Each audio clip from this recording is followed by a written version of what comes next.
தானத்தில் சிறந்தது எது அப்படின்னு ஒரு கேள்வியை கேட்டு தானத்தில் சிறந்தது நிதானம் அப்படின்னு அதுக்கு ஒரு பதிலும் சொல்கிறவங்க உண்டு. நிதானம் ரொம்ப அவசியம். அதுவும் இன்றைய உலகத்துக்கு ரொம்ப அவசியம். இன்றைக்கி உலகம் ரொம்ப பரபரப்பாக போய்கிட்டு இருக்குது. பொறுமையாக இருக்கணும்னு நினைக்கிறவங்களால கூட அப்படி இருக்க முடியறதில்ல. பொறுமையை சோதிக்கிறது மாதிரி பல சம்பவங்கள். அதையெல்லாம் சந்திச்சே தீர வேண்டியிருக்குது. எங்கே போனாலும் க்யூவில் நிற்க வேண்டியிருக்குது. எங்கே போனாலும் காத்துக்கிட்டு இருக்க வேண்டியிருக்கு. ஆஃபீஸ்லேயோ வீட்லேயோ கூட நீங்கள் நிதானமாக பொறுமையாக நடந்துக்க தெரியலன்னா உங்களுக்கு சிடுமூஞ்சி, முசுடு இப்படிலாம் பேர் வச்சுருவாங்க. அது உங்களுக்கு தேவையா? சரி, வாழ்க்கையில் பொறுமைசாலின்னு பேர் வாங்கிறதுக்கு என்ன வழி? முதல் பாயிண்ட், நீங்கள் நினைக்கிறது, எதிர்பார்க்கறது, செய்கிறது எல்லாமே 100% கரெக்டாக நடக்கணும்னு ஆசைப்படக்கூடாது. எதுவாக இருந்தாலும் அதில் ஓரளவுக்கு தவறு நடக்கலாம் அப்படிங்கிறத எதிர்பார்த்தே இருக்கணும். ஓரளவுக்கு அதை அனுமதிக்கணும். ஒரு நண்பரை 6 மணிக்கு ஒரு இடத்துக்கு வர சொல்லியிருக்கிறீங்க.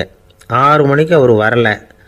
உடனே பொறுமை இழந்து நடந்துக்கக்கூடாது. ஒரு 10 நிமிஷம் டிலே ஆகலாம். ஒரு வர்ற வழியில் பஸ்ஸு கூட ஏதாவது டிராஃபிக்கில் மாட்டியிருக்கலாம். அதெல்லாம் எதிர்பார்த்தே கொஞ்சம் காத்திருக்கிறதுல ஒன்றும் தப்பு இல்லை. சில சமயம் டிலே ஆகிறது கூட நல்லதாக முடியும். ஒரு பஸ்ஸை தவற விட்டுட்டு ஐயோ கொஞ்சம் ஒரு 2 நிமிஷம் முன்னாடி வந்திருந்தா பிடிச்சிருக்கலாமே அப்படின்னு தவிச்சிக்கிட்டு இருப்பாங்க சில பேர். அடுத்தபடியாக வர்ற பஸ்ஸு நேரடியாக நீங்கள் போக வேண்டிய இடத்துக்கே கொண்டு போய் விடுற பஸ்ஸாக கூட இருக்கலாம். அது உங்களுக்கு முன்னாடி தெரியாதுல்ல. சில நெருக்கடியான சூழ்நிலைகளை தமாஷா எடுத்துக்கிறதுக்கு பழகிக்கணும். சில இடங்களுக்கு போகிறப்ப காத்திருக்கிறதுக்கு நம்ம மனசை தயார்படுத்திக்கிட்டே போகணும். ஒரு ரயிலுக்கோ பஸ்ஸுக்கோ அல்லது விமானத்துக்கோ கப்பல் பிரயாணத்துக்கோ போகிறப்போ அங்கே போய் நீங்கள் மணிக்கணக்கில் கூட காத்துக்கிட்டு தான் இருக்கணும். புறப்படுற நேரம் கூட மாறலாம். நீங்கள் போய் சேர்ந்ததும் அது உடனே புறப்படணும்னு கட்டாயமாக என்ன? அது மாதிரி சமயத்தில் படிக்கிறதுக்குன்னு சில சுவாரஸ்யமான புத்தகங்களையும் கையில் எடுத்துக்கலாம். உங்களை சுற்றி எவ்வளவோ சுவாரஸ்யமான சம்பவங்கள் நடந்துக்கிட்டு இருக்குதுல்ல, அதையெல்லாம் வேடிக்கை பாருங்கள்.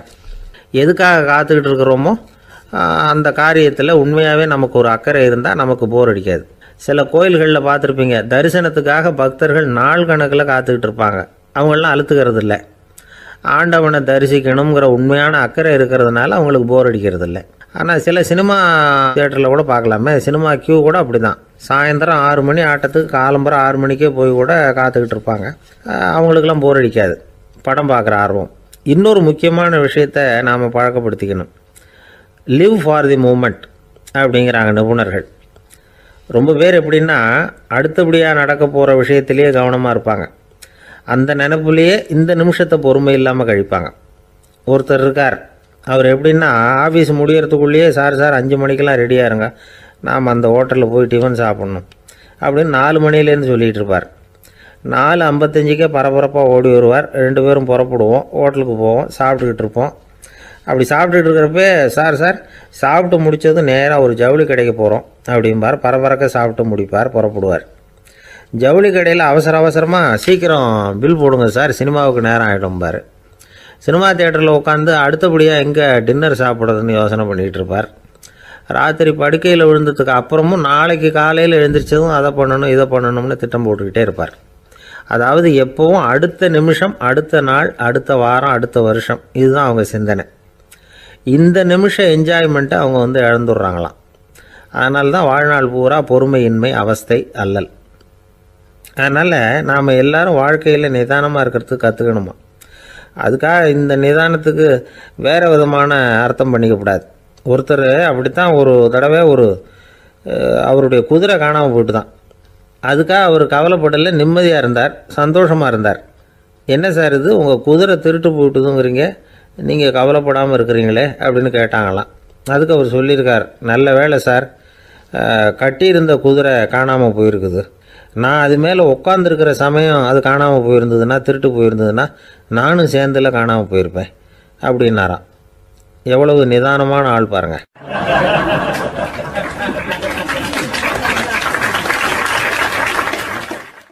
ஒரு ஊரில் ஒரு சித்தர் இருந்தார், சூஃபி சித்தர். அவர் ஞானம் பெற்ற ஒரு சித்தர். ஒரு நாள் அந்த நாட்டு மன்னன் அவரை பார்க்கறதுக்காக வந்தான். என்ன வேணும் உனக்குன்னு கேட்டார். நான் கடவுளை பார்க்கணும், அதுக்கு நீங்கள் தான் உதவி பண்ணணும் அப்படின்னா அவன். சித்தர் கொஞ்சம் யோசனை பண்ணார். சரி, போயிட்டு நாளைக்கு வாடினார். அதே மாதிரி மன்னன் போயிட்டு அடுத்த நாள் வந்தான். இங்கே நீ என்னோட ஒரு வாரம் தங்கியிருக்க வேண்டியிருக்கும்னார். சரின்னா ஒரு பிச்சை பாத்திரத்தை தூக்கி கையில் கொடுத்தார். அவனுக்கு ஒன்றும் புரியல, இருந்தாலும் வாங்கிட்டான். வாங்கிட்டு இதை என்ன செய்யணும் அப்படின்னு கேட்டான். இதை ஒன்றும் செய்ய வேணாம், இதை எடுத்துக்கிட்டு பக்கத்தில் உள்ள கிராமங்களுக்கு போ, வீடு வீடாக பிச்சை எடுத்துக்கிட்டு வா. அப்படி வந்த பிறகு தான் உனக்கு சாப்பாடும் ஓய்வும் கிடைக்கும். ஒரு வாரம் அப்படி செய், அதுக்கப்புறம் 8வது நாள் நாம் கடவுளை பற்றி யோசிக்கலாம் அப்படின்னார். இப்படி இவர் சொன்னதை கேட்டதும் அந்த அரசனுக்கு அதிர்ச்சி ஆயிட்டுது. ஒரு மாதிரி ஆயிட்டான். தன்னுடைய சொந்த நாட்டில் சொந்த குடிமக்கள்கிட்ட போய் பிச்சை எடுக்கிறதா அப்படின்னு யோசனை பண்ணி பார்த்தான். அதுக்கப்புறம் மெதுவாக அவன் அந்த சித்தரை பார்த்தான். ஐயா, சொந்த நாட்டிலேயே பிச்சை எடுக்கிறதுன்னா எனக்கு ஒரு மாதிரியாக இருக்குது, வெக்கமாக இருக்குது. நான் வேணும்னா வெளி தேசத்தில் எங்கேயாவது போய் பிச்சை எடுக்கவா அப்படின்னு கேட்டான். இதுக்கு அந்த சித்தர் ஒரு சம்மதிக்கலை. இதோ பாரு, உன்னால் பிச்சை எடுக்க முடியலன்னா பேசாமல் திரும்பி அரண்மனைக்கே போயிடு. அதுக்கப்புறம் கடவுளை பற்றியெல்லாம் பேசுறதுக்கு என்னை தேடிட்டு வரக்கூடாது அப்படின்னு விட்டார். மன்னன் தயங்கினான். இருந்தாலும் மனசை சரி பண்ணிட்டு சம்மதிச்சான். சரிங்க, ஒரு வாரம் இங்கே தங்குறேன், நீங்கள் சொல்கிறது மாதிரி பக்கத்து கிராமங்களுக்கு போகிறேன், வீடு வீடாக பிச்சை எடுக்கிறேன், வர்றேன் அப்படின்னா. ஒரு வாரம் தெரு தெருவாக பிச்சை பாத்திரத்தோடு அலைஞ்சான். சொந்த ஊரில் சொந்த குடிமக்கள்கிட்ட பிச்சை எடுத்தான். 7 நாள் முடிஞ்சுது. 8வது நாள் அந்த சித்தர் மன்னனை கூப்பிட்டார். இப்படி வாழ்னார். வந்தான். இனிமே நீ கடவுளை பற்றி என்கிட்ட கேட்கலாம்னார். இனிமே கேட்கறதுக்கு ஒன்றுமே இல்லை சுவாமின்னா இவன். ஒரு வார காலம் பிச்சை எடுத்த பிறகு தான் கடவுளை காண முடியும் அப்படின்னு நான் கனவு கூட காணவில்லைன்னா. அப்படின்னா நீ பிச்சை எடுத்த காலத்தில் அப்படி என்னதான் நடந்தது அப்படின்னு கேட்டார் அவர். சுவாமி, ஒரு வார காலம் பிச்சை எடுத்ததில் என்னுடைய ஆணவம் அழிஞ்சுட்டுது. அது இப்போ இருக்கிற இடமே தெரியல. இப்போ அதை காணவே காணோம். பிச்சைக்காரனாக இருந்தப்போ பெற்றதை மன்னனாக இருக்கும்போது பெற முடியாதுங்கிறத புரிஞ்சுக்கிட்டேன் அப்படின்னா மன்னன். அடக்கம் பிறந்தவுடன் தெய்வீக கதவுகள் திறந்து கொள்ளுகின்றன அப்படிங்கிறார் ஓஷோ. நம்மால் ஒருத்தன் ஆணவம் அழியணுங்கிறதுக்காக ஒரு திருவோட்டை எடுத்துக்கிட்டு தெரு தெருவாக பிச்சை எடுக்க ஆரம்பித்தான். என்ன, தெய்வீக கதவுகள் திறந்துதா அப்படின்னு கேட்டார் ஒருத்தர். தெய்வீக கதவு திறக்கிறதுக்கு முன்னாடியே எங்கள் வீட்டு கதவு சாத்திக்கிட்டுதுன்னா. என்னடா சொல்கிறேன்னார். இனிமேல் வீட்டுக்குள்ளேயே வர வேணாம், இதையே தொழிலாக வச்சுக்கோ அப்படின்னு எங்கள் வீட்டில் சொல்லிவிட்டாங்க சார் அப்படின்னா.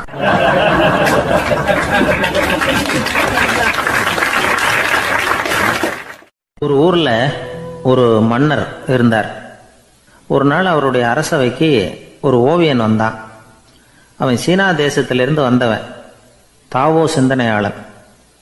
அவன் அங்கே வந்து மன்னர் முன்னாடி நிற்கிறான். யாரும் செய்ய முடியாத ஒரு காரியத்தை என்னால் செய்ய முடியும்னா. இவன் இப்படி சொன்னதை கேட்டதும் ஏற்கனவே அங்கே இருந்த அரசவை ஓவியன் ஒருத்தனுக்கு கோபம் வந்துட்டுது. இதோ பாரு, இப்படிலாம் பேசக்கூடாது, நான் வேணும்னா உன்னுடைய சவாலை ஏற்றுக்கிறேன் அப்படின்னா.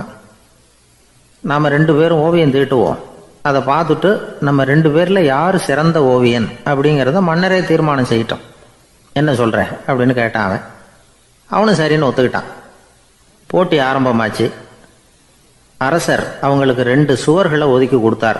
6 மாத காலம் அவகாசம் கொடுத்தார். 2 ஓவியர்களும் அவங்கவங்க வேலையை ஆரம்பித்தாங்க.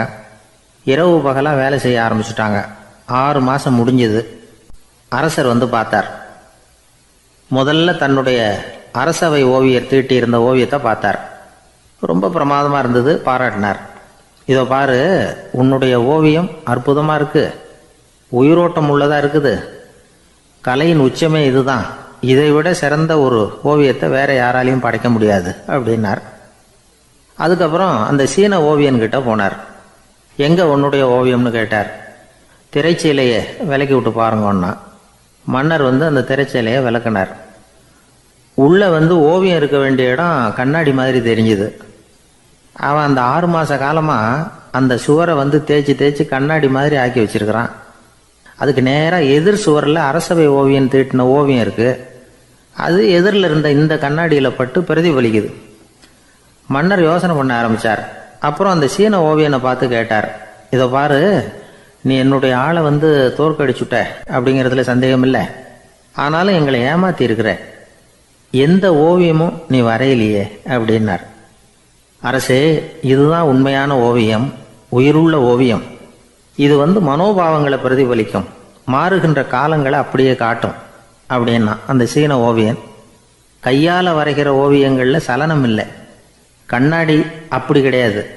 சக்தியின் ஓட்டம் அதில் எப்பவும் இருந்துக்கிட்டே இருக்கும். கண்ணாடி மட்டுமே ஜீவன் உள்ள ஓவியமாக இருக்க முடியுங்கிறத அந்த சீன ஓவியன் தெரிஞ்சு வச்சிருந்தான். ஏன்னா அவன் ஒரு தாவோ சிந்தனையாளன். ஒவ்வொரு குழந்தையும் இந்த கண்ணாடியோடு தான் பிறக்குது. ஆனால் நாம் என்ன செய்கிறோம்னா ஓவியங்களை கண்ணாடி மீது பதிப்பிச்சு விடுறோம். கண்ணாடி நம்மளை பிரதிபலிக்குது. நம்முடைய அழகோ அவலட்சணமோ கண்ணாடியை பாதிக்கிறது இல்லை. ஏன்னா அதுக்கு மனம் கிடையாது. கடந்து போன வினாடியை பற்றி அது சிந்திக்கிறது இல்லை. அடுத்த கணத்தை பற்றின எதிர்பார்ப்பும் அதுகிட்ட கிடையாது. அதுதான் பற்றற்ற நிலை. மனிதனுக்கு தேவைப்படுறது அதுதான். கண்ணாடி கிட்டே இருந்து நாம் கற்றுக்கொள்ள வேண்டிய பாடம் இது. வாழ்க்கையில் மனிதர்களை நேசிக்கலாம், உலகின் அழகையெல்லாம் பிரதிபலிக்கலாம், ஆனால் எதையும் பற்றி கொண்டு விடக்கூடாது அப்படிங்கிறது பெரியவர்கள் அறிவுரை. துயரம்ங்கிறது பற்றுக்களின் சாயை. கண்ணாடி முன்னாடி நிற்கிறப்போவெல்லாம் நமக்கு இந்த ஞாபகம் வரணுமா. ஒரு குடும்பத் தலைவர் ஒரு நாள் காலையில் விடிஞ்சு எழுந்திரிச்சதும் சத்தம் போட்டார். யார் இந்த கருங்குரங்கு படத்தை என் ரூமில் கொண்டாந்து மாட்டி வச்சது அப்படின்னு கத்தினார். சமையல் கட்டிலிருந்து மனைவி பதில் சொன்னாங்க. தூக்க கலக்கத்தில் உளராதுங்க, நல்லா பாருங்க, அது படம் கிடையாது, முகம் பார்க்குற கண்ணாடி அப்படின்னாங்க.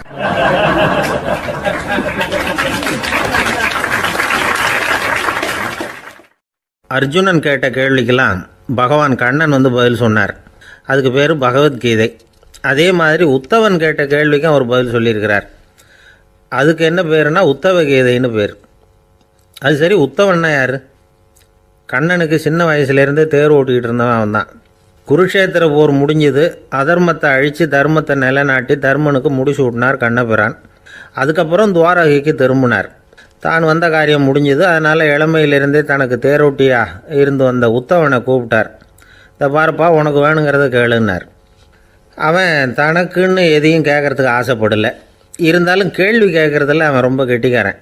அதனால் கேட்க ஆரம்பித்தான். பரந்தாமா, ராஜசூய யாகத்துக்கு தர்மனை கூப்பிட்டு தன்னுடைய அரண்மனையில் விருந்து வச்சான் துரியோதனை. அதுக்கப்புறம் சூதாட்டத்துக்கு கூப்பிட்டான். தர்மன் தோல்வி அடைகிற மாதிரி பண்ணிவிட்டான். நீங்கள் தான் முக்காலமும் உணர்ந்தவராச்சே, சூதாட்டத்தில் தர்மர் ஜெயிக்கிறது மாதிரி பண்ணியிருக்கக்கூடாதா? இந்த பகடைக்காயை உருட்டுறப்போ நீங்கள் எதிர்பார்த்தது விழற மாதிரி பண்ணியிருக்கலாமே. சரி, அதுதான் இல்லை. வேடிக்கை பார்த்துக்கிட்டு இருந்த பீமன், அர்ஜுனன், நகுலன், சகாதேவன் இவங்களையும் பணையம் வச்சு ஆடுறப்போவாவது காப்பாற்றிருக்கலாம். அதையும் நீங்கள் செய்யலை.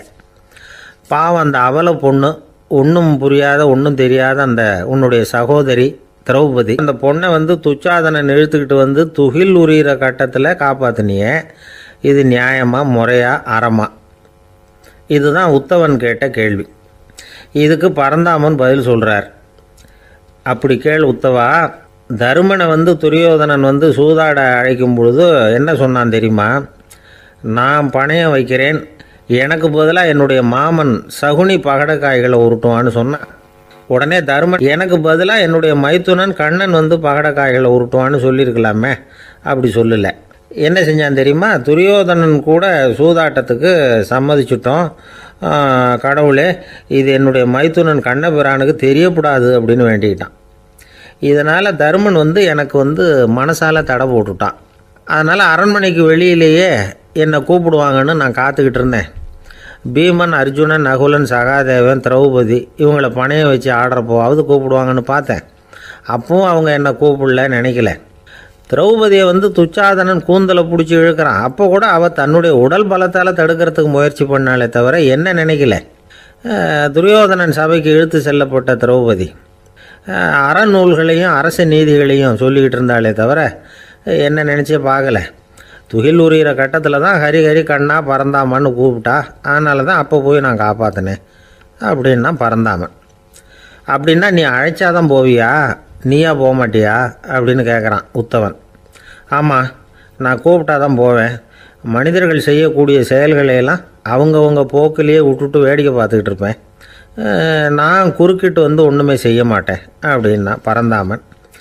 மனுஷன் தவறு பண்ணுனா திருத்த மாட்டியா, சும்மா பார்த்துக்கிட்டு தான் உட்காந்துருப்பியா அப்படின்னு கேட்குறான் உத்தவன். நான் மனுஷனுடைய உள்ளத்தில் இருக்கிறப்போ என் எதிரில் மனுஷன் தவறு பண்ண மாட்டான் அப்படின்னு ஆனால் கண்ணன்.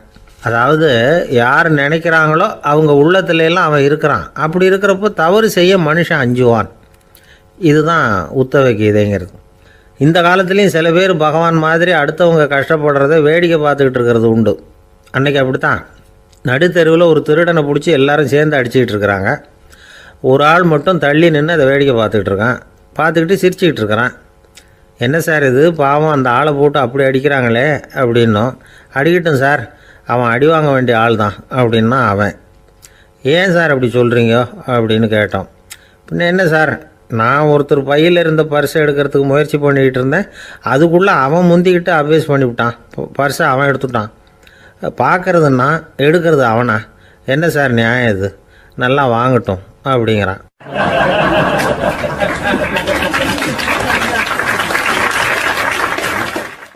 ஒரு பள்ளிக்கூடம் வகுப்பு நடந்துக்கிட்டு இருக்கு. ஆசிரியர் பாடம் நடத்திக்கிட்டு இருக்கிறார். நடத்தி முடித்த உடனே கேட்டார், மாணவர்களே, இதுவரைக்கும் நான் நடத்தின பாடத்தில் உங்களுக்கு ஏதாவது சந்தேகம் இருக்கா அப்படின்னு கேட்டார். அப்புறம் ஒவ்வொருத்தராக கேட்டார். ஒரு மாணவன் எழுந்திருச்சான். சார், எனக்கு சந்தேகம் எதுவுமே இல்லைன்னா. ஏன்னு கேட்டார்.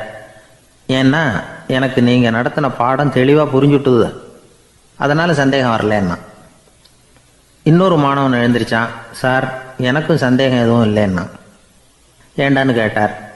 ஏன்னா எனக்கு நீங்கள் நடத்தின பாடம் எதுவுமே புரியல, அதனால் சந்தேகம் வரல அப்படின்னா. இந்த இடத்துல நாம் கொஞ்சம் சிந்திச்சு பார்க்கணும். இந்த உலகத்தில் எல்லாம் புரிஞ்ச ஒருத்தனுக்கும் சந்தேகம் வராது, எதுவுமே புரியாத ஒருத்தனுக்கும் சந்தேகம் வராது. அறகுறையாக புரிஞ்சுக்கிட்டவன் இருக்கான் பாருங்க, அவனுக்கு தான் அடிக்கடி சந்தேகம் வரும். ஆக மாணவர்களை இந்த 3 வகையாக பிரிக்கலாம். அதே மாதிரி தான் மனிதர்களையும் 3 வகையாக பிரிக்கிறாங்க ஆன்மீகவாதிகள். ஒரு ஆன்மீக பெரியவர் என்ன சொல்கிறார் தெரியுமா? இந்த உலகத்தில் 3 வகையான மனிதர்கள் இருக்கிறாங்களாம். முதல் வகை எப்படி தெரியுமா? இவங்களுக்கு எதையும் தெரிஞ்சுக்கணுங்கிற அவசியமே கிடையாது. ஏன்னா அவங்களுக்கு எல்லாமும் தெரியும். இவங்க ஞானத்தின் முழு வடிவாக இருக்கிற காரணத்தினால அவங்களுக்கு எந்த சந்தேகமும் இல்லை, எந்த கேள்விகளும் கிடையாது. இந்த நிலையில் இருக்கிறவன் கிருஷ்ணன். எல்லாத்துக்கும் விட தெரிஞ்சுக்கிட்ட நிலையில் அவன் விடையாக மாறிவிட்டான் அப்படின்னு சொல்லுவாங்க. 2வது நிலையில் இருக்கிறவன் அர்ஜுனன். இவனுக்கு எப்போ பார்த்தாலும் கேள்விதான், சந்தேகம்தான். பதில் சொல்ல சொல்ல அவனுக்கு இருக்கிற சந்தேகமும் அதிகமாகிக்கிட்டே இருக்கும், குறையவே குறையாது. அர்ஜுனன் மாதிரி உள்ளவங்க எப்பவும் கேள்வி கேட்டுக்கிட்டே இருப்பாங்க. ஒரு கேள்விக்கு விட கிடைச்சுட்டுன்னு வைங்க, உடனே இன்னொரு கேள்வி அவங்ககிட்ட இருந்து வரும். கிருஷ்ணனுடைய நிலை எப்படின்னா அது கேள்விகளே அற்ற ஒரு நிலை. அர்ஜுனனுடைய நிலை எப்படின்னா அது கேள்விகளை தவிர வேறு எதுவும் அற்ற ஒரு நிலை. இவங்களை தவிர இன்னொரு ஆள் இருக்கிறான், அவனுக்கும் கேள்விகள் அற்ற ஒரு நிலை தான். அவன் யாருன்னா துரியோதனன். இவனுக்கு தெரிஞ்சுக்கணுங்கிற எண்ணமே சுத்தமாக கிடையாது. ஆவலே இல்லைங்கிறதுனால அதை புரிஞ்சுக்கணுங்கிற அவசியமும் இல்லை. அதனால் அவனுக்கு கேள்விகள் அற்ற ஒரு நிலையில் அவன் இருந்துகிட்டு இருக்கிறான். எல்லா பதிலும் தெரிந்து கொண்ட நிலையில் கிருஷ்ணனும் கேள்விகள் அற்ற நிலையில் இருக்கிறான். தெரிஞ்சுக்கணுங்கிற ஆவலே இல்லாத துரியோதனனும் கேள்விகள் அற்ற நிலையிலே இருக்கிறான். இப்படியும் இல்லாமல் அப்படியும் இல்லாமல் 2ம் கெட்டான் நிலையில் இருக்கிறானே, அவன் தான் அர்ஜுனன். அதனால் பெரியவங்கள்லாம் என்ன சொல்கிறாங்கன்னா, இந்த உலகத்தில் அர்ஜுனன்களாக இருக்கிறவங்க ஒன்று துரியோதனனாக மாறிடணும், இல்லைன்னா கிருஷ்ணனாக மாறிடணும். இதை தவிர வேற வாய்ப்பு இல்லை. துரியோதனன் மாதிரி உள்ளது விலங்கு நிலை, கிருஷ்ணன் மாதிரி உள்ளது தெய்வ நிலை. அர்ஜுனன் விலங்காவும் ஆக முடியல, தெய்வமாகவும் ஆக முடியல. இப்படி 2ம் கெட்டானா இருக்கிற வரைக்கும் இந்த கேள்விகளும் பிரச்சனைகளும் இருந்துகிட்டே தான் இருக்கும். இதுதான் பெரியவர்கள் சொல்லுகிற அனுபவ உண்மை. ஒரு ஆசிரியர் ரொம்பவும் விரிவாக விளக்கமாக பாடம் நடத்தின பிறகு, மாணவர்களே ஏதாவது சந்தேகம் இருந்தால் கேளுங்கன்னாராம். ஒரு மாணவன் எழுந்திருச்சான். சார், எனக்கு ஒரு சந்தேகம்னா. என்னன்னு கேட்டார். இது வரைக்கும் என்ன பாடம் சார் நடத்துனீங்க அப்படின்னா அந்த பையன்.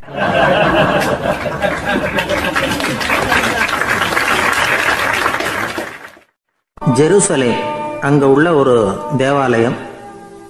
அதில் உள்ள பலிபீடத்தின் முன்னாடி ஒரு பெட்டி உண்டு.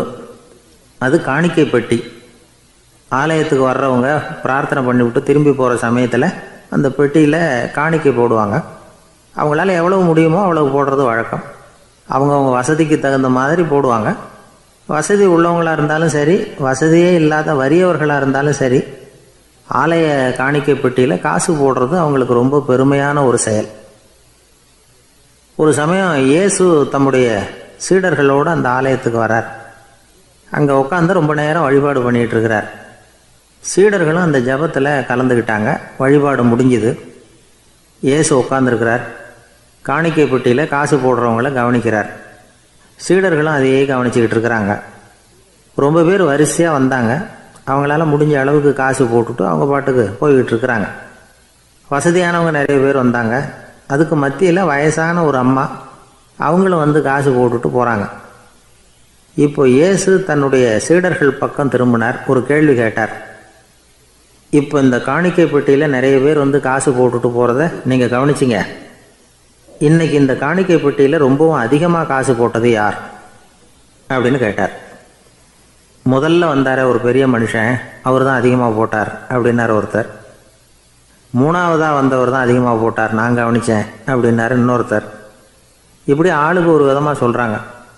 கடைசியாக இயேசு சொன்னாராம், இன்றைக்கு அந்த பெட்டியில் அதிகமாக காசு போட்டவங்க அந்த வயசான அம்மா தான் அப்படின்னாராம். சீடர்களுக்கு ஒன்றும் புரியல. அந்த அம்மா ரொம்பவும் ஏழையாச்சே, அவங்க எப்படி அதிகமாக காணிக்கை செலுத்த முடியும் அப்படிங்கிறது அவங்க சந்தேகம். இயேசு விளக்குனார். நிறைய பேர் வந்தாங்க, நிறையவே காசுகள் போட்டாங்க, அது உண்மைதான்.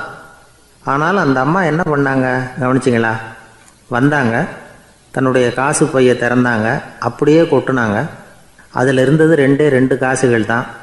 அந்த 2 காசும் காணிக்கை பெட்டியில் விழுந்துட்டுது. மற்றவங்கள்லாம் தங்கள்கிட்ட இருந்த செல்வத்தின் ஒரு சிறு பகுதியை எடுத்து பெட்டியில் போட்டாங்க. ஆனால் இந்த அம்மா தன்கிட்ட என்ன இருந்ததோ அதை அப்படியே போட்டுட்டாங்க.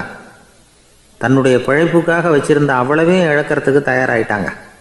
அவ்வளவு தாராள மனசு அவங்களுக்கு. அதனால் அவங்க செலுத்தின காணிக்கை தான் அளவில் அதிகம் அப்படின்னார். விலை மதிப்பில்லாத முத்து புதையல் ஒருத்தனுக்கு கிடைக்க போகுதுன்னு வச்சுக்கோங்க. அதன் மதிப்பை உணர்ந்தவன் என்ன பண்ணுவான்? அதை அடையிறதுக்காக தன்கிட்ட இருக்கிற எதையும் கொடுக்கறதுக்கு தயாராக இருப்பான் இல்லையா? அது மாதிரி தான் இதுவும் அப்படின்னார். உலக மதிப்பீடுகளை துரும்பா தூசியாக மதித்து அதையெல்லாம் உதறி விடுகிறவன் இறையருள் அப்படிங்கிற இணையில்லாத செல்வத்தை பெறுகிறான் அப்படிங்கிறது இதில் உள்ள கருத்து. இறைவனுக்காக இழப்பதுன்னா துன்பப்படுகிறவர்களுக்காக, ஏழைகளுக்காக, ஏதுமற்றவர்களுக்காக இழப்பது அப்படின்னு அர்த்தம். உங்கள் அயலானுக்கு நீங்கள் என்ன உதவி செய்தாலும் அதை எனக்கே செய்கிறீர்கள் அப்படின்னு இயேசு சொல்லியிருக்கிறார். அடுத்தவங்களுக்கு உதவணுங்கிற குணம் இன்னைக்கு ரொம்ப குறைஞ்சி போச்சு. ஒருத்தன் வாழைப்பழத்தோல் வழுக்கி கீழே விழுந்துட்டான். பக்கத்தில் இருந்த நண்பன் உடனே அவனை தூக்கிக்கிட்டு போய் ஆஸ்பத்திரியில் சேர்த்துட்டான். அதுக்கப்புறம் சொன்னான், நீ அந்த வாழைப்பழத்தோலில் காலை வைக்க போகிறத முன்னாடியே நான் கவனிச்சுட்டேன் அப்படின்னு நானா. அப்படின்னா அப்போவே நீ எனக்கு உதவி செஞ்சுருக்கலாமே அப்படின்னு நானா. அவன், நான் டாக்டருக்கு உதவலாம்னு நினச்சிட்டேன் அப்படின்னா இவன்.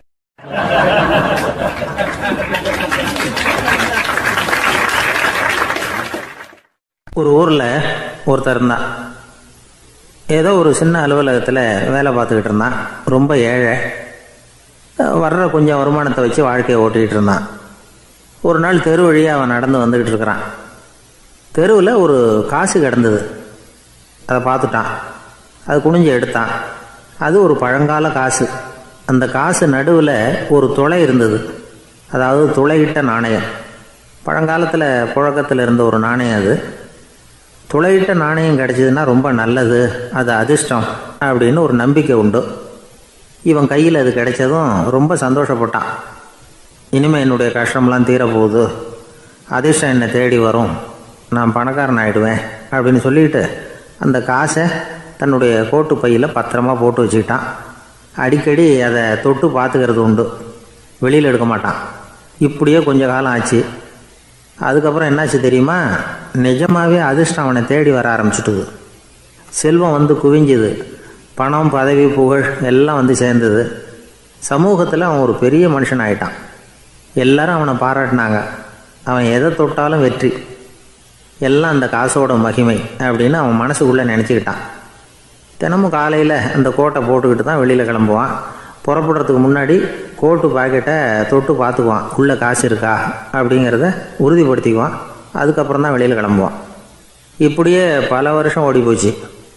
ஒரு நாள் அவனுக்கு அந்த ஆசை வந்துட்டுது. அதாவது அந்த துளையிட்ட நாணயத்தை எடுத்து கண்ணால் பார்க்கணும் அப்படின்னு. காலையில் சாப்பிட்டுக்கிட்டு இருந்தான். அப்போ தன்னுடைய மனைவிகிட்ட சொன்னான், ரொம்ப நாளைக்கு அப்புறம் என்னுடைய அந்த நாணயத்தை இன்றைக்கி வெளியில் எடுத்து பார்க்க போகிறேன்னா. என்னத்துக்கு அது, இப்போ அதை பார்க்க வேணாமே அப்படின்னு மெதுவாக இழுத்தாங்க அந்த அம்மா. இல்லை நான் பார்த்தே தீரணும் அப்படின்னு அவன் தன்னுடைய சட்டை பைக்குள்ளே கையை விட்டான். உள்ளே இருந்த நாணயத்தை வெளியில் எடுத்தான்.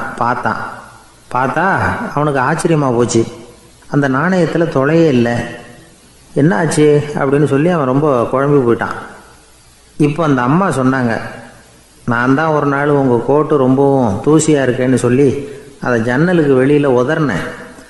உள்ளே இருந்த அந்த காசு அப்போ எனக்கு தெரியாது, ஞாபகத்தில் இல்லை. அது தெருவில் விழுந்துட்டது போல இருக்கு. அதுக்கப்புறம் எவ்வளவோ தேடி பார்த்தேன், கிடைக்கல. அதுக்குள்ளே அதை யாரோ எடுத்துகிட்டு போயிட்டாங்க போல இருக்கு.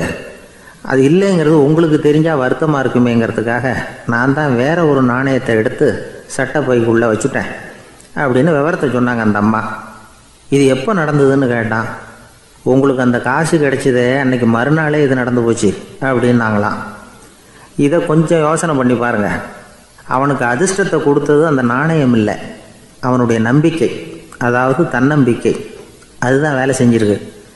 இதிலிருந்து நாம் தெரிஞ்சுக்க வேண்டியது என்னென்னா, வாழ்க்கையில் முன்னேற நினைக்கிறவங்களுக்கு தன்னம்பிக்கை ரொம்ப முக்கியம். அது இல்லைன்னா முன்னேற முடியாது. ஒருத்தன் சொன்னானா, நான் எப்போவுமே என்ன தான் சார் நம்புவேன், மற்றவங்கள நம்ப மாட்டேன். நேற்றுக்கு பாருங்கள், திடீர்னு 10 பேர் என்னை அடிக்க வந்துட்டாங்க, நான் ஒருத்தனாகவே அதை சமாளித்தேன் அப்படின்றான் ரொம்ப பெருமையாக. அது எப்படின்னு கேட்டாங்களாம். ஒரே ஓட்டமாக அங்கேருந்து ஓடி வந்துட்டேன் அப்படின்னு நானா.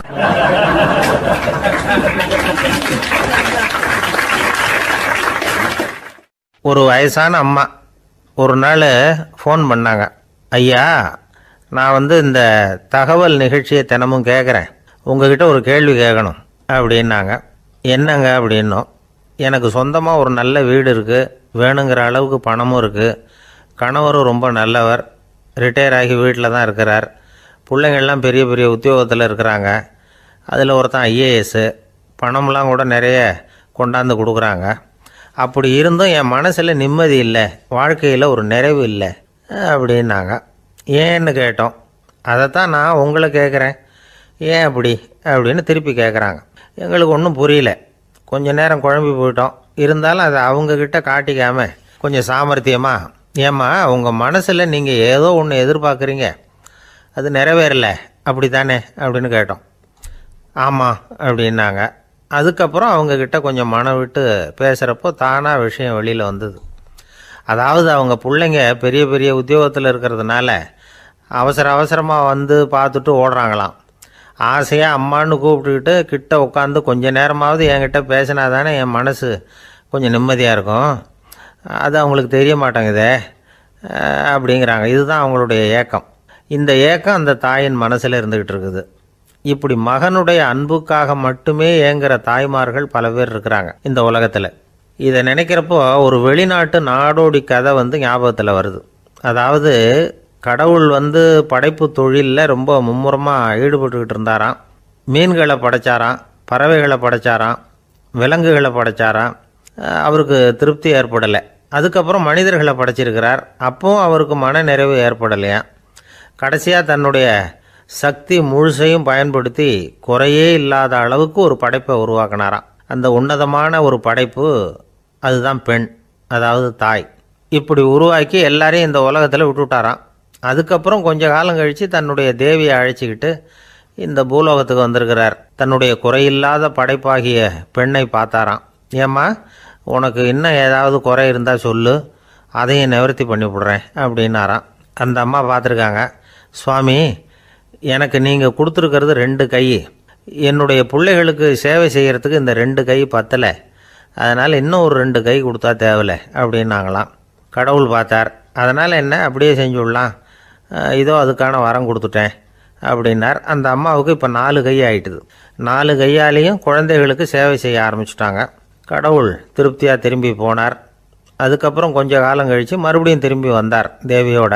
பெண்ணை பார்த்தார். இப்போ என்னம்மா சந்தோஷந்தானே அப்படின்னாராம்.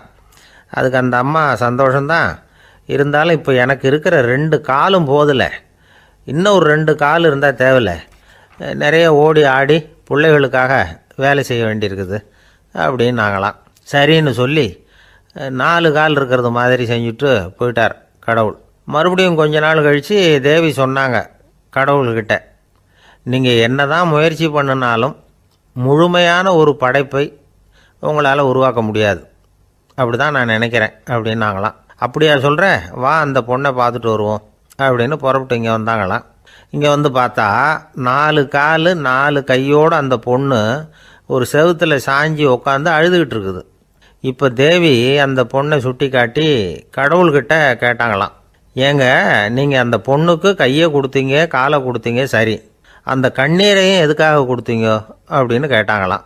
அதுக்கு கடவுள் சொன்னாராம், கையை கொடுத்தது நான் தான், காலை கொடுத்தது நான் தான், ஆனால் அந்த கண்ணீரை கொடுத்தது நான் இல்லை, அதை கொடுத்தது அந்த அம்மாவோட பிள்ளைங்க அப்படின்னாராம்.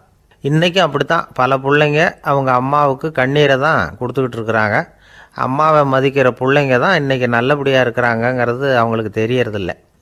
இந்த காலத்து பிள்ளையாண்டான் ஒருத்தன் அவங்க அம்மாக்கிட்டேயும் நல்ல பிள்ளையாக நடந்துக்குவான், மனைவிக்கிட்டேயும் நல்ல கணவனாக நடந்துக்குவான், ரொம்ப சாமர்த்தியம். ஒரு நாள் அவங்ககிட்ட கேட்டாங்க, ஏன்பா உங்கள் அம்மாவும் உன் மனைவியும் சண்டை போட்டுக்கிட்டா நீ எந்த பக்கம் அப்படின்னாங்களாம். வீட்டுக்கு வெளிப்பக்கம் அப்படின்னானோ அவன்.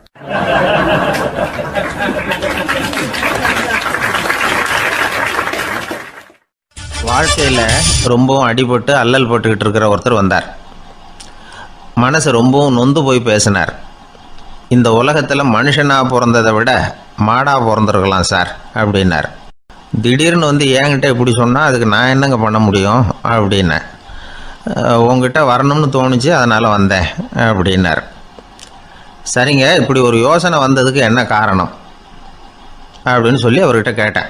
அதுக்கு அவர் சொன்னார், என் பையனுக்கு வேலை தேடுறேன் கிடைக்கல, பொண்ணுக்கு மாப்பிள்ளை தேடுறேன் கிடைக்கல, வீடு கட்டுறதுக்கு கடன் கேட்குறேன் கிடைக்கல, மாடாக பிறந்திருந்தா இது மாதிரி கவலையெல்லாம் கிடையாதுல்ல, பேசாமல் வைக்கோலை தின்னுக்கிட்டு அசை போட்டுக்கிட்டே கடந்து விடலாமே அப்படின்னார் அலட்சியமாக. அதுக்கப்புறம் தான் அவர் சொன்ன கருத்தை நானும் கொஞ்சம் அசை போட ஆரம்பித்தேன் மனசுக்குள்ளே. இப்போது இயற்கையை பொறுத்த வரைக்கும் அது நாம் எல்லாரும் மகிழ்ச்சியாக வாழணும் அப்படின்னு தான் விரும்புது. விலங்குகள், பறவைகள், தாவரங்கள், அப்புறம் மற்ற உயிரினங்கள் எல்லாமும் நல்லபடியாக இருக்கணும் அப்படிங்கிறது தான் இயற்கையோட விருப்பம். அதில் ஒன்றும் சந்தேகம் இல்லை. இயற்கையோட அமைப்பை கொஞ்சம் கவனித்து பார்த்தா அதை நாம் நல்லா புரிஞ்சுக்கலாம். இருந்தாலும் இந்த ஆள் சொன்னதை கேட்ட பிறகு தான் ஒரு முக்கியமான வேறுபாடு புரிஞ்சுது. அதாவது இந்த உலகத்தில் உள்ள முக்கியமான பிரச்சனைகள் 6. அந்த 6 பிரச்சனைகளும் ஆடு மாடுகளுக்கு கிடையாது, மரம் செடி கொடிகளுக்கு கிடையாது. ஆனால் மனுஷன் அந்த 6 பிரச்சனைகளையும் சந்திக்க வேண்டியிருக்கு. சரி, அந்த 6 பிரச்சனைகள் என்னென்ன தெரியுமா? முதல்ல இந்த ஆடு மாடுலாம் நமக்குன்னு சொந்தமாக ஒரு வீடு இல்லையே அப்படின்னு கவலைப்பட்டுக்கிட்டு இருக்கிறதில்ல. ஆனால் மனிதனுக்கு வீடு தேவைப்படுது. இது ஒரு வித்தியாசம். இப்போ 2வது பிரச்சனை என்னென்னா ஆடை பிரச்சனை. ஒரு கோழியோ சேவலோ நாம் போட்டுக்கிறதுக்கு ஒரு சட்டை இல்லையே அப்படின்னு கவலைப்படுறதில்ல. ஆனால் மனுஷனுக்கு அந்த கவலை உண்டு. சரி, இப்போ 3வது என்னன்னு பார்த்தா கல்வி பிரச்சனை. ஒரு பசுமாடு கவலையோடு நின்றுக்கிட்டு இருக்கு அப்படின்னு வச்சுக்குவோம். நீங்கள் அதுக்கிட்ட போய் ஏன் பசுமாடை கவலையோடு நின்றுக்கிட்டு இருக்கிற அப்படின்னு கேட்குறீங்க. என் கண்ணுக்குட்டிக்கு எல்கேஜியில் இடம் கிடைக்கல, டொனேஷன் கொடுக்கறதுக்கு கையில் பணமும் கிடையாது, சிபாரிசுக்கு யாரை பிடிக்கிறதுன்னு தெரியல, இப்படியா சொல்லிகிட்டு இருக்கோம். அதுக்கு அந்த கவலையெல்லாம் கிடையாது. ஆனால் மனிதனுக்கு அந்த கவலை உண்டு. 4வது என்னன்னு பார்த்தீங்கன்னா வேலை வாய்ப்பு பிரச்சனை. வேலை கிடைக்கலையே அப்படின்னு வேப்ப மரம் கவலைப்படுறதில்ல, ஆனால் மனுஷன் கவலைப்படுறான். 5வது என்னன்னு பார்த்தா கல்யாண பிரச்சனை. எருமை மாடு பசுமாடு எல்லாம் பொண்ணுக்கு மாப்பிள்ளை தேடிட்டாலே இது பேப்பரில் மணமகன் தேவை அப்படின்னு விளம்பரமாக கொடுக்குது, அதெல்லாம் கிடையாது. 6வது என்னன்னு பார்த்தீங்கன்னா பணம் சம்பந்தமான பிரச்சனை. ஆடு மாடுலாம் பணத்தை சேமிக்கணும்னோ ஏதாவது நிதி நிறுவனத்தில் முதலீடு பண்ணணும்னோ நினச்சிக்கிட்டு இருக்கிறதில்ல. பணத்தை எப்படி காப்பாற்றுறது அப்படிங்கிற கவலையும் அதுகளுக்கு கிடையாது. குதிரை வந்து குளம்போடு பிறக்குது, அதனால் அது காடு மேடெல்லாம் கவலை இல்லாமல் தெரியலாம். ஆடு வந்து உடம்பில் ரோமத்தோடு பிறக்குது, அதனால் அது குளிரை பற்றி கவலைப்பட வேண்டிய அவசியம் இல்லை. ஆனால் மனுஷனை பார்த்திங்கன்னா அவன் தான் ஒன்றும் இல்லாமல் பிறக்கிறான். ஏன் இந்த பாகுபாடு அப்படின்னு கேட்டால் இதை பற்றி கொஞ்சம் சிந்திச்சு பார்க்கணும். அதாவது இந்த சந்தேகத்தை ஒரு பெரியவர்கிட்டையும் கேட்டேன், அவர் சொன்னார் இதுக்கு பதில். அவர் இதே கேள்வியை இயற்கை கிட்ட கேட்டாராம். இயற்கை பதில் சொல்லிச்சான், வேற யாருக்கும் கொடுக்காத ஒரு வலுவான கருவியை, ஒரு பவர்ஃபுல் வெப்பன் மனுஷனுக்கு கொடுத்துருக்குறேனே, அந்த கருவியை உபயோகப்படுத்தி அந்த 6 பிரச்சனை மட்டும் இல்லை, 6 கோடி பிரச்சனைகள் இருந்தாலும் அதையெல்லாம் சமாளிக்கலாம். அது கருவி என்ன தெரியுமா? அதுதான் 6வது அறிவு. அதை உபயோகப்படுத்தினா காலுக்கு செருப்பு தயார் பண்ணிக்கலாம், குளிருக்கு போர்வை தயார் பண்ணிக்கலாம், என்ன வேணும்னாலும் செய்யலாம் அப்படின்னு இயற்கை பதில் சொல்லிச்சான். அதனால் நாம் செய்ய வேண்டியது என்னென்னா, இயற்கையை முதல்ல சரியாக புரிஞ்சுக்கணும். இயற்கையின் படைப்பையே நாம் சரியாக புரிஞ்சுக்கிறது இல்லையா, அதுதான் வேதனை. இந்த கதையை கேளுங்க. இப்போ நகரத்திலேருந்து ஒரு ஆள் கிராமத்துக்கு வந்தான். அங்கே ஒரு சிறுவன் மாடு மேய்ச்சிக்கிட்டு இருந்தான். நகரத்து ஆள் சொன்னான், எவ்வளோ அழகான பசு, அது சரி இதுக்கெல்லாம் ஏன் கொம்பு இல்லைன்னா. இதுக்கு அந்த பையன் பதில் சொன்னான், பசுமாட்டுக்கு கொம்பு இல்லாததுக்கு பல காரணங்கள் உண்டு. கண்ணுக்குட்டியாக இருந்தால் கொம்பு இருக்காது, பசு வளர்ந்து பெருசானதுக்கு அப்புறம் தான் கொம்பு முளைக்கும், இது ஒரு காரணம். சில சமயம் வளர்கிற கொம்பை எடுத்து விடுறது உண்டு, அது ஒரு காரணம்.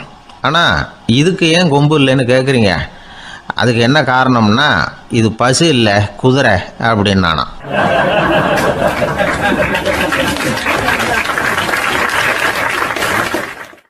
அங்கே ஒரு புதர் தெரியுது இல்லையா, இந்த புதருக்குள்ளே ஒரு சிங்கம் இருக்குது. அந்த பக்கமாக நான் போகிறப்போ வர்றப்போலாம் அது என்கிட்ட ஒம்பு வளர்க்குது, தகராறு செய்யுது, என் மேலே பாயுது, என்னை தாக்குது, ஏன்னு தெரியல அப்படின்னுது. இதை கேட்டதும் அந்த குரங்கு சொல்லிச்சு, இனிமேல் கவலைப்படாத, இந்த தடவை நான் உன்னை காப்பாற்றுறேன்னுது. அதுக்கப்புறம் ஒரு நாள் அந்த குரங்கும் கழுதியும் அந்த புதர் பக்கமாக போய்கிட்டு இருந்தாங்க. எதிர்பார்த்தது மாதிரியே நடந்தது. அந்த சிங்கம் எதிரில் வந்தது, கழுதியை பார்த்தது, உடனே அது மேலே பாய ஆரம்பிச்சுட்டுது. அவ்வளவுதான். உடனே இந்த குரங்கு என்ன பண்ணிச்சு தெரியுமா, கிடுகிடுன்னு ஒரு மரத்து மேலே ஏறி உட்காந்துக்கிட்டது. அங்கே உட்காந்துக்கிட்டு கீழே அந்த கழுதியும் சிங்கமும் போடுற சண்டையை வேடிக்கை பார்க்க ஆரம்பிச்சுட்டுது. கொஞ்ச நேரம் கழித்து அடிபட்ட காயத்தோடு அந்த கழுதை மெதுவாக நடந்து வந்தது. குரங்கும் மெல்ல மரத்தை விட்டு கீழே இறங்கிச்சு. இப்போ கழுதை கேட்டுது, என்னை காப்பாற்றுறேன்னு சொல்லிவிட்டு காலை வாரி விட்டுட்டியே, நீ பாட்டுக்கு மரத்து மேலே ஏறி உட்காந்துக்கிட்டே, அது நியாயமானது. குரங்கு பரிதாபமாக அதை பார்த்துது. நான் மரத்து மேலே இருந்து நீங்கள் 2 பேரும் சண்டை போட்டதை பார்த்துக்கிட்டு தான் இருந்தேன். உன்னோட சத்தம் தான் அதிகமாக இருந்தது, அது நீ சிரிக்கிற மாதிரி எனக்கு கேட்டுது, அதனால் நீ தான் ஜெயிச்சுக்கிட்டு இருக்க போல இருக்கு அப்படின்னு நினச்சிவிட்டேன்னது. இன்றைக்கி பல பேர் இப்படி தான் இருக்கிறாங்களாம். யார் ஜெயிக்கிறாங்க யார் தோக்குறாங்கங்கிறத முகத்தை பார்த்து கூட கண்டுபிடிக்க முடியறதில்ல, பேசுகிற பேச்சை வச்சு கூட கண்டுபிடிக்க முடியறதில்ல. தோற்கிறவங்க கூட சிரிக்கிற மாதிரி முகத்தை வச்சுக்கிறான். இன்றைய மனிதர்கள்கிட்ட ஏகப்பட்ட முரண்பாடுகள். பொய் முகங்களோட உலவுகிறவர்கள் தான் அதிகம். உண்மை முகம் எங்கே இருக்குது அப்படிங்கிறத புரிஞ்சுக்கிட்டு நண்பர்களை தேர்ந்தெடுக்கணும் அப்படிங்கிறது ஒரு முக்கியமான கருத்து. கடவுள் இந்த உலகத்தை படைச்சு விட்டு அதுக்கப்புறமும் கொஞ்ச நாள் இங்கேயே தங்கியிருந்தாராம். அப்போ தான் அவருக்கு ஒரு உண்மை புரிஞ்சுதான், இந்த உலகத்தில் தங்கி இருக்கிறது எவ்வளோ இடைஞ்சல்னு. தினமும் மனிதர்கள் தேடி வந்து ஏதாவது புகார் சொல்லிக்கிட்டே இருந்தாங்களாம், எனக்கு அது வேணும் இது வேணும்னு கேட்டுக்கிட்டே இருந்தாங்களாம். சில பேர் வந்தாங்க, நாங்கள் விவசாயம் பண்ணுறோம், தண்ணி இல்லாமல் பயிர் காயுது, எங்களுக்கு மழை வேணும் அப்படின்னாங்க. அவங்க போனதும் அதுக்கப்புறம் சில பேர் வந்தாங்க, நாங்கள் மண்பானை செய்கிறவங்க, நிறைய பானை செஞ்சு வச்சுருக்குறோம், மழை பெஞ்சால் எல்லாம் கரைஞ்சி வீணாக போயிடும், அதனால் இன்றைக்கி மழை பெய்யக்கூடாதுன்னாங்க. கடவுள் பார்த்தார், அவருக்கு என்ன பண்ணுறதுன்னே தெரியல, ஏகப்பட்ட குழப்பம், தலையை பிச்சுக்கலாம் போல் இருந்தது, கிட்டத்தட்ட பைத்தியம் பிடிக்கிற அளவுக்கு ஆகிட்டுது. எல்லாருடைய ஆசைகளையும் அவரால் நிறைவேற்ற முடியல, ஏன்னா ஒன்றுக்கு ஒன்று முரண்பாடாக இருந்தது. ஒரு நாள் தன்னுடைய அமைச்சரவையை கூட்டி ஆலோசனை கேட்டார், என்ன செய்யலான்னு சொல்லுங்கன்னார். இது என்ன பிரமாதம், பேசாமல் இமயமலை அடிவாரத்தில் போய் உட்காந்துங்க, யாரும் தொந்தரவு பண்ண மாட்டாங்கன்னாங்க. அங்கேயும் மனிதர்கள் வர ஆரம்பிச்சுருவாங்களேன்னார் கடவுள். சரி அப்படின்னா சந்திரனில் போயிருந்துக்கலாமேன்னாங்க. அங்கேயும் மனுஷன் குடி வர போகிறான் அப்படின்னார் கடவுள். வெகு தூரத்துக்கு அப்பால் உள்ள நட்சத்திர மண்டலத்துக்கு போயிடலான்னாங்க. இதெல்லாம் நிரந்தர தீர்வாகாது, நிரந்தரமாக இந்த மனிதனுடைய தொல்லையிலேருந்து நான் விடுபடணும், அதுக்கு ஏதாவது வழி சொல்லுங்கன்னார் கடவுள். ஒரு வயசான ஆள் வந்தார், கடவுளுக்கு காதோட காதாக ஒரு வழியை சொன்னார். கடவுளுக்கு முகம் மலர்ந்தது, அதுதான் சரி, அப்படியே செஞ்சுடலான்னார். அந்த ஆள் சொன்ன ரகசியம் என்ன தெரியுமா, மனிதனால் அடைய முடியாத ஒரு இடம் இருக்குது, அது வேறு எங்கேயும் இல்லை, அவனுக்கு உள்ளே இருக்குது, அங்கே போய் மறைஞ்சிங்க, அதுக்கப்புறம் மனிதர்களால் உங்களுக்கு தொந்தரவு இருக்காதுன்னார். மனிதன் நினைக்காத இடம் அதுதான். அதாவது உள்ளுக்குள்ளே இருக்கிற உண்மையை புரிஞ்சிக்காமல் வெளியில் எங்கேயோ அது இருக்கிறதாக நினச்சி வரட்டிக்கிட்டு அலையிறான் மனுஷன். உள்ளே இருக்கிற உண்மை புரிஞ்சால் நாம் தன்னம்பிக்கையோடு தலை நிமிர்ந்து வாழலாம். வேடிக்கையாக ஒரு கதை சொல்லுவாங்க, இதை பாருங்கள், நம்ம பையன் எங்கே பணம் வச்சாலும் எடுத்து விட்றான், என்ன பண்ணுறதுன்னாங்க அம்மா. அப்பா கொஞ்சம் நேரம் யோசனை பண்ணார், அதுக்கப்புறம் சொன்னார், அவன் கண்ணில் படாத இடமா, நம்ம வீட்டில் இருக்கிறது ஒரே இடம் தான், அங்கே பணத்தை வை திருட்டு போகாதுன்னார். அது எந்த இடம்னு கேட்டாங்க. அதுதான் அவன் பாட புஸ்தகம். அதில் வச்சிரு, அவன் தொடவே மாட்டான். பாட புத்தகத்தை தொடாமல் பரீட்சையில் வெற்றி பெற முடியாது அப்படிங்கிறத புரிஞ்சுக்கணும். உள்ளே இருக்கிற உண்மையை தொடாமல் வாழ்க்கையில் வெற்றி பெற முடியாது. அதனால் உண்மையை புரிஞ்சுக்கிட்டால் வாழ்க்கையில் வெற்றி நிச்சயம். கத்தியை தீட்டாதே புத்தியை தீட்டு அப்படின்னு ஒரு பெரியவர் புத்தி சொன்னார். அதை கேட்ட ஒரு இளைஞன், அது எப்படி பெரியவரை புத்தியை தீட்டுறது? கத்தியை தீட்டுன்னு சொன்னால் ஒரு கருங்கல்லில் கத்தியை தேய்க்கலாம், புத்தியை தீட்டுன்னு சொன்னால் எப்படி தலையை கொண்டுட்டு போய் தரையில் தேய்ச்சிக்கிட்டு இருக்க முடியுமா அப்படின்னா. அந்த பெரியவர் உடனே புரிஞ்சுக்கிட்டார், இந்த இளைஞனுக்கு புத்தி கூர்மை கம்மி அப்படிங்கிறத புரிஞ்சுக்கிட்டார். அது சரி, அறிவுக்கும் புத்திசாலித்தனத்துக்கும் என்ன வித்தியாசம்? இது ஒரு முக்கியமான கேள்வி.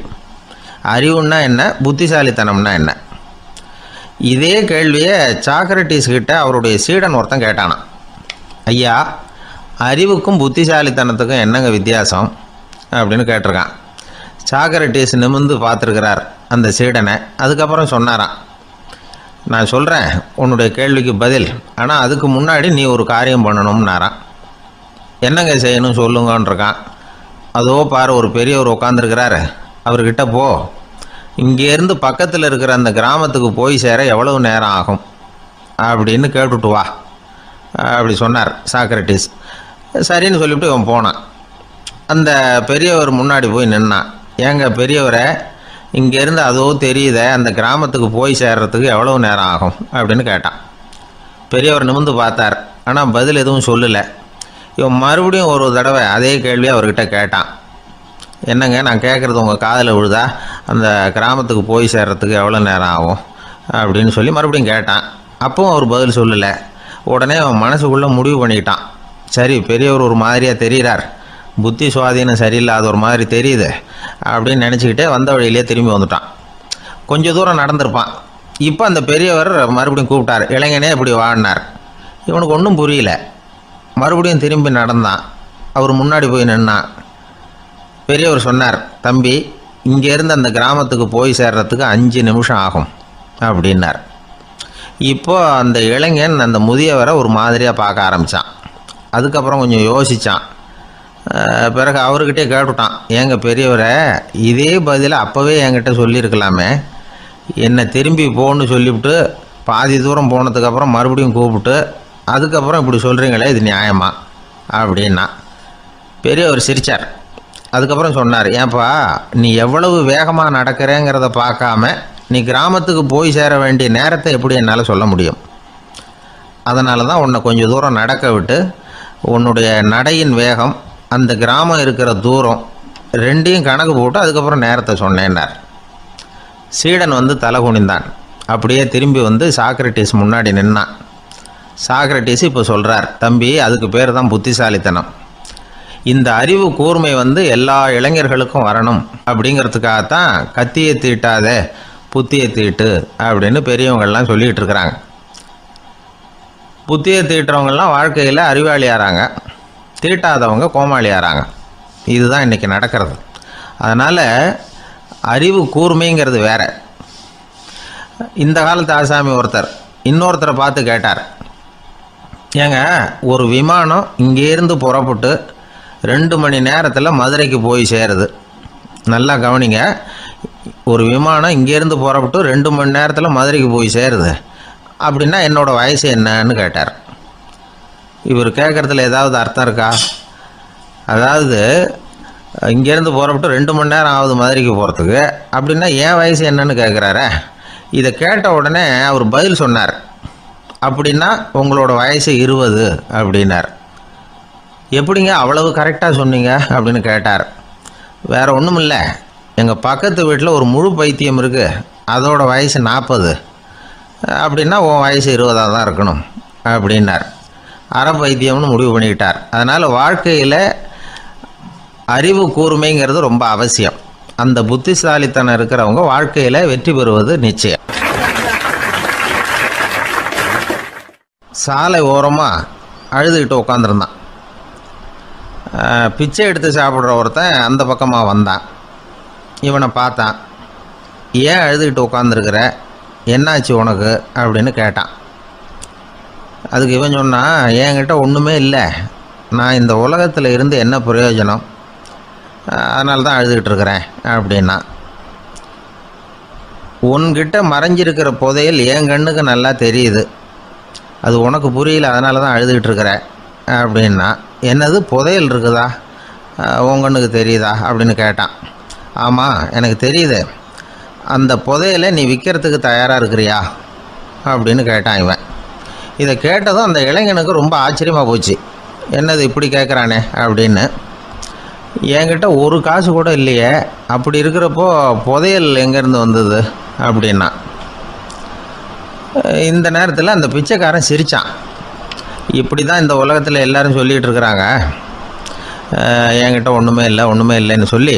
ஆனால் அவங்கக்கிட்ட தான் புதையல் இருக்குது, நீ வேணும்னா என் கூட வா, நம்ம நாட்டு அரசர்கிட்ட போவோம், உங்ககிட்ட இருக்கிற புதையலை அவர் நல்ல விலைக்கு எடுத்துக்குவார் அப்படின்னா. அது எப்படி உனக்கு தெரியும்னா, இதுக்கு முன்னாடியும் இது மாதிரி பல பேரை நான் ராஜா கிட்ட அழைச்சிட்டு போயிருக்கிறேன், அதனால தான் உன்னை பார்த்தேன், உன்னையும் கூப்பிட்றேன், நீ சரின்னு சொன்னால் உன்னை அழைச்சிட்டு போகிறேன், உங்ககிட்ட இருக்கிற புதையலை அவர் நல்ல விலை கொடுத்து எடுத்துக்குவார் அப்படின்னு சொன்னான்.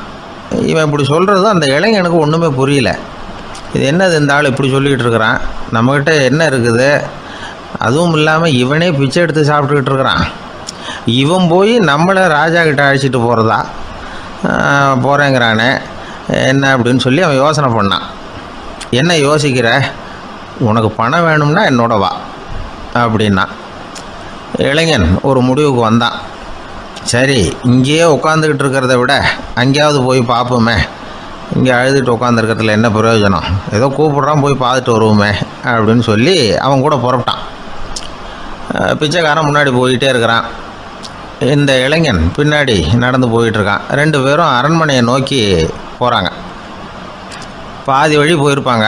வழியில் அந்த பிச்சைக்காரன் சொன்னான், இதை பாரு, முன்னாடியே சில விஷயங்களை நாம் பேசிக்க வேண்டியிருக்கு, சரியாக தெளிவாக முடிவு எடுத்துக்கிட்டு அதுக்கப்புறம் ராஜாக்கிட்ட போகணும். ஏன்னா அங்கே போய் அது முடியாது இது முடியாதுன்னு நாம் நமக்குள்ளே சண்டை போட்டுக்கிட்டு இருக்க முடியாது. ராஜாவுக்கு விலையை பற்றி கவலையே இல்லை, எவ்வளவு சொன்னாலும் நமக்கு பணம் கிடச்சிரும். ஆனால் அதுக்கப்புறம் நான் இதை விற்கிறதுக்கு தயாராக இல்லைன்னு சொல்லிடக்கூடாது. அதனால் புதையலை விற்கிறதா இல்லையாங்கிறத இங்கேயே தெளிவாக முடிவு செஞ்சுக்கணும், இல்லைன்னா ராஜா கிட்ட போய் அங்கே போய் குழப்பிக்கிட்டு இருக்க முடியாது அப்படின்னு சொன்னான். இளைஞனுக்கு ஒன்றுமே புரியல. என்ன சொல்கிற நீ, என்கிட்டயா புதையலா, எங்கே இருக்குது அப்படின்னு சொல்லி குழம்பி போனான்.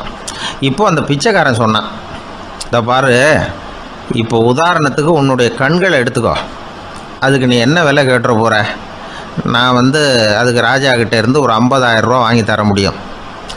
உன்னுடைய இருதயத்தை கொடுக்குறியா, 20 லட்சம் ரூபா வாங்கி தரேன். மூளையை கொடுக்குறியா, 30 லட்சம் வாங்கி தரேன். என்ன சொல்கிற அப்படின்னு சொல்லி இந்த பிச்சைக்காரன் பேசிக்கிட்டே போகிறான். இளைஞனுக்கு கோபம் வந்துட்டுது. என்ன உளர்ற, உனக்கு என்ன பைத்தியமா, கண்ணையும் மூளையையும் இருதயத்தையுமா விற்பாங்க, என்ன விலை கொடுத்தாலும் அதையெல்லாம் நான் விற்கிறதுக்கு தயாராக இல்லை, நான் விற்க மாட்டேன், அதை கொடுத்துட்டு நான் என்ன பண்ணுறது, இப்படி நான் மட்டும் இல்லை யாருமே இதை விற்கிறதுக்கு தயாராக இருக்க மாட்டாங்க அப்படின்னு சொன்னான் அந்த இளைஞன். இவன் இப்படி சொன்னதும் அந்த பிச்சைக்காரன் வாய் விட்டு சிரிக்க ஆரம்பிச்சுட்டான். இப்போ பைத்தியமானது நானா நீயா, லட்சக்கணக்கான கோடிக்கணக்கான ரூபாய் பெருமானம் உள்ள பொருள்களை உங்ககிட்டயே வச்சுக்கிட்டு விற்க முடியாதுன்னு சொல்கிற நீ தான் ஏழை, என்கிட்ட ஒன்றுமே இல்லைன்னு மரத்தடியில் உட்காந்து அழுதுகிட்டு இருக்கிறியே அப்படின்னு சொன்னான். இன்றைக்கி பார்த்திங்கன்னா பல பேர் தன்கிட்ட புதைஞ்சிருக்கிற ஆற்றலை புரிஞ்சிக்க முடியாமல் அவதிப்பட்டுக்கிட்டு இருக்கிறாங்க. நம்மக்கிட்ட என்ன இருக்குங்கிறது அவங்களுக்கு தெரியறதில்ல, அதனால தான் என்கிட்ட ஒன்றுமே இல்லைன்னு சொல்லி அழுதுகிட்டு இருக்கிறாங்க. இதை விளங்க வைக்கிறதுக்கு பெரியவங்க சொல்கிற கதை இது. நம்மக்கிட்ட இருக்கிற புதையலை நாம் தான் தோண்டி எடுக்கணும். உண்மையான புதையலுங்கிறது உள்ளே இருக்குது, ஆனால் அதை வெளியில் தேடுற ஆசாமிகள் தான் அதிகம். சராசரி மனித இயல்பு அப்படி. நம்மக்கிட்ட விலை மதிக்க முடியாத பகுத்தறிவு இருக்குது, அதை வச்சுக்கிட்டு வாழ்க்கையில் முன்னேறதுக்கு முயற்சி பண்ணணும். என்கிட்ட ஒன்றுமே இல்லைன்னு நினச்சி ஓரமாக உட்காந்துடக்கூடாது. முயற்சி செஞ்சால் முடியாத காரியம் எதுவுமே இல்லை.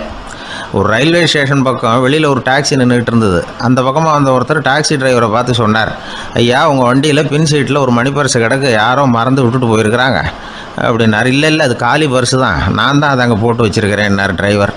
ஏன்னு கேட்டார் அவர். இதுக்கு டிரைவர் சொன்னார், அதை பார்க்குற யாராவது அதை எடுத்துக்கலாம்ங்கிற ஆசையிலையாவது சவாரிக்கு வருவாங்க, அதுக்காக தான் போட்டு வச்சுருக்கிறேன் அப்படின்னார்.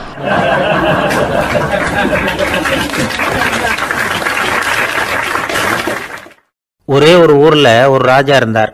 அவர் பேரில் மக்களுக்கு ரொம்ப மரியாதை. அவ்வளவு நல்லா ஆட்சி புரிஞ்சுக்கிட்டு வந்தார். அவருக்கு வயசாயிட்டுது. அதனால் ஒரு நாள் அமைச்சரை கூப்பிட்டார். இதை பாருங்கள், எனக்கு வயசாயிட்டுது, அதனால் இந்த அரச பொறுப்பையெல்லாம் நீங்கள் ஏற்றுக்குங்க அப்படின்னார். அதுக்கப்புறம் ராணியை கூப்பிட்டார். வா, நாம் இனிமேல் இங்கே இருக்க வேணாம், காட்டுக்கு போய் தவம் பண்ணலாம் அப்படின்னு கூப்பிட்டார். இந்த செய்தி மக்களுக்கு அறிவிக்கப்பட்டது. மக்கள் உடனே கூட்டம் கூட்டமாக அரண்மனைக்கு வர ஆரம்பிச்சுட்டாங்க. மன்னரை போய் பார்க்குறாங்க. அரசே, தாங்கள் எங்களுக்கு தந்தை மாதிரி. நீங்கள் காட்டுக்கு போயிட்டால் நாங்கள்லாம் இங்கே எப்படி இருக்க முடியும்? எங்களுக்கெல்லாம் எந்த துன்பமும் இல்லாமல் பார்த்துக்கிட்டு வர்றீங்க. இது மாதிரியான ஒரு அரசாட்சி இல்லைன்னா மக்கள் வாழ்ந்து என்ன பயன் அப்படின்னாங்க. இருந்தாலும் என்ன பண்ணுறது, வயசாயிட்ட காரணத்தினால இந்த முடிவுக்கு வர வேண்டியிருக்குது அப்படின்னாரா ராஜா. அப்படின்னா நீங்கள் காட்டுக்கு போக வேணாம், நாங்கள் போகிறோம். நாங்கள் அங்கே போய் தவம் பண்ணுறோம், வழிபாடு பண்ணுறோம். கடவுள் வருவார், அவர்கிட்ட வரம் வாங்கிட்டு வந்துடுறோம் அப்படின்னாங்களாம்.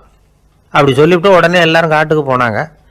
நாட்டு மக்கள் எல்லாரும் ஒட்டு மொத்தமாக காட்டில் உட்காந்துக்கிட்டு தவம் பண்ணுறதை பார்த்தார் கடவுள். உடனே புறப்பட்டு வந்தார். எல்லாரும் இப்படி உட்காந்துருக்கிறீங்களே, என்ன வேணும் உங்களுக்கு அப்படின்னு கேட்டார். உடனே மக்கள் எல்லாரும் ஒரு குரலில் சொன்னாங்க, சுவாமி, எங்கள் மன்னன் ரொம்ப நாளைக்கு நல்லபடியாக இருக்கணும். அவர் மகிழ்ச்சியாகவும் உடல் நலத்தோடும் இருந்தால் தான் நாங்கள் அமைதியாக வாழ முடியும் அப்படின்னாங்க. சரி, அதுக்கு என்ன செய்யணும் அப்படின்னார் ஆண்டவன். எங்கள் மன்னருக்கு இன்னும் ஒரு 100 வருஷம் ஆயுளை கொடுங்க அப்படின்னாங்க. அவ்வளவு தானே, சரி அப்படியே ஆகட்டும் அப்படின்னு சொல்லிவிட்டு ஆண்டவன் போயிட்டார். மக்கள் மகிழ்ச்சியோடு திரும்பி வந்தாங்க. மன்னா, கடவுள் வரம் கொடுத்துட்டார், நீங்கள் 100 வருஷம் வாழ போகிறீங்க அப்படின்னாங்க. இதை கேட்டதும் ராணி ராஜாவை வணங்கி, நான் தவம் செய்ய போகிறேன் அப்படின்னு புறப்பட்டாங்க. உடனே மக்கள் என்ன நினச்சாங்க தெரியுமா? ஐயோ, நாம் ராஜாவுக்கு மட்டும்தானே நீண்ட ஆயுள் வேணும்னு வரம் வாங்கினோம், ராணிக்கு வாங்கலையே, அதுதான் கோபத்தில் புறப்பட்டாங்க போல இருக்கு அப்படின்னு நினச்சி வருத்தப்பட்டாங்க. ஆனால் ராணி நினச்சது அது இல்லை. ராணி போய் தவம் பண்ணாங்க, கடவுள் காட்சி கொடுத்தார். இவங்க கேட்குறாங்க, சுவாமி, ராஜாவுக்கு மட்டும் 100 வருஷம் ஆயுள்னு வரம் கொடுத்துட்டீங்க, அப்படின்னா குடிமக்களும் 100 வருஷம் இருக்கணும். இப்படிப்பட்ட குடிமக்கள் இல்லைன்னா அப்படிப்பட்ட அரசன் இருந்து என்ன பிரயோஜனம் அப்படின்னாங்களாம். ஆண்டவன் பார்த்தார். சரி, அவங்களும் 100 வருஷம் வாழ்வாங்க, அது மட்டும் இல்லை, நீயும் 100 ஆண்டு காலம் வாழ வரமளிக்கிறேன் அப்படின்னு சொல்லிவிட்டு மறைஞ்சிட்டார். இதில் ஆண்டவன் வர்றதும் மறையிறதும் முக்கியம் இல்லை. இதில் கவனிக்க வேண்டியது ஆள்கிறவனின் விசாலமானம், குடிமக்களின் விசாலமானம், ஆள்கிறவன் மனைவியினுடைய விசாலமானம். இப்படி ஒரு நாடு இருந்துட்டுதுன்னா எப்படி இருக்கும் வாழ்க்கை நினச்சி பாருங்கள். அதனால தான் பெரியவங்கள்லாம் சொல்கிறாங்க, இதய வாசல் திறந்தே இருக்கணும், இதயத்தின் கதவுகளை மூடாதீங்க அப்படின்னு சொல்லுவாங்க. என்கிட்ட ஒருத்தர் சொன்னார், என்னுடைய இதய வாசல் எப்பவும் திறந்தே தான் இருக்குதுன்னார். எதனால் அப்படி சொல்கிறீங்க அப்படின்னு கேட்டோம். டாக்டரே சொல்லிவிட்டார், என்னுடைய இதயத்தில் ஒரு ஓட்டை இருக்குது அப்படின்னு, வால்வு சரியில்லையா அப்படிங்கிறார்.